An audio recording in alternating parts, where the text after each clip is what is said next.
ඇයි රත්තරන් ඔයා අච්චර ඝන? රත්තරන් නෙමෙයි ඔයාගේ මොලේ හොඳටම කුරුවල්ලා තියෙන්නේ. මොලේ පෙඟෙන්නත් එක්ක බොන්න මේකෙන් සීතල වතුර ටිකක්.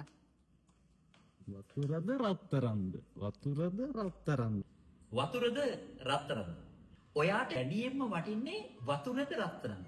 අපි හොඳටම දන්නවා අපිට තියෙන ප්‍රයෝජන පැත්තෙන් ගත්තොත් අපිට වටින්නේ වතුර කියලා. හැබැයි මේ තරම් වටින වතුර මිල අඩු භාණ්ඩයක්. හැබැයි රත්තරන් දියමන්ති වගේ දේවල් වල වැදගත්කම තියෙන ප්‍රයෝජන ගොඩක් අඩු වුණා. ඔකට දන්නවා ඒ වල මිල අතිශය වේගකින් ඉහළ යනවා. මේ දවස්වල රත්තරන් මිල ගැන ඇහුවොත් එහෙම ඇත්තටම අනාගතයේ ওই කසාද බඳින්න හිතාගෙන ඉන්න පොඩි උන්ට කසාදේ පාවෙන තරම්ම රත්තරන් මිල ඉහළ ගිහිල්ලා තියෙනවා. මේකට කියන්නේ water diamond paradox කියලා. ජලය සහ දියමන්ති පිළිබඳ උගතෝ කෝටිකේ.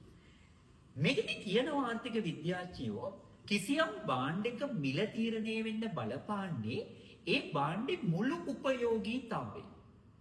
ඒ කියන්නේ එම භාණ්ඩෙන් ලැබෙන මුළු ප්‍රයෝජනෙ නෙමෙයි අමතරව ඒ වගේ භාණ්ඩයක් පාවිච්චි කරද්දී අමතරව ලැබෙන සතුට නැත්තම් අමතරව ලැබෙන ප්‍රයෝජනෙ කියන.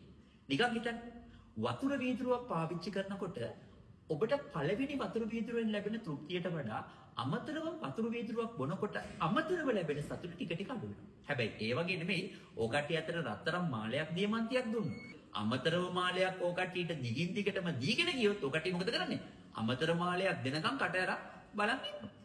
අන්න ඔය තත්ත්වෙදී කිසියම් භාණ්ඩයක මිල තීරණය වෙන්න අමතරව ලැබෙන සතුට කියන එක වැදගත් වෙනවා කියලා ආර්ථික විද්‍යාඥයෝ කියනවා. ඒ නිසා අමතර උපයෝගීතාවයේ හෙවත් අමතර සතුට අඩු වතුර මිල අඩු භාණ්ඩයක් විදිහට අමතරව ලැබෙන උපයෝගීතාවයේ වැඩි නැත්නම් අමතරව පාවිච්චි කරද්දී වැඩි සතුටක් ලැබෙන රත්තරන් මිල අධික භාණ්ඩයක් විදිහට ලෝකෙ තුල පවතිනවා. හැබැයි මේ ආන්තික සතුට කියන කාරණාවට අමතරව මේ භාණ්ඩවල සුලභ සහ දුලභ බවත් මේ මිල තීරණය වෙන්න ඊට පසුපස ඉඳලා සාධකයක් බවට පත් වෙලා තියෙනවා.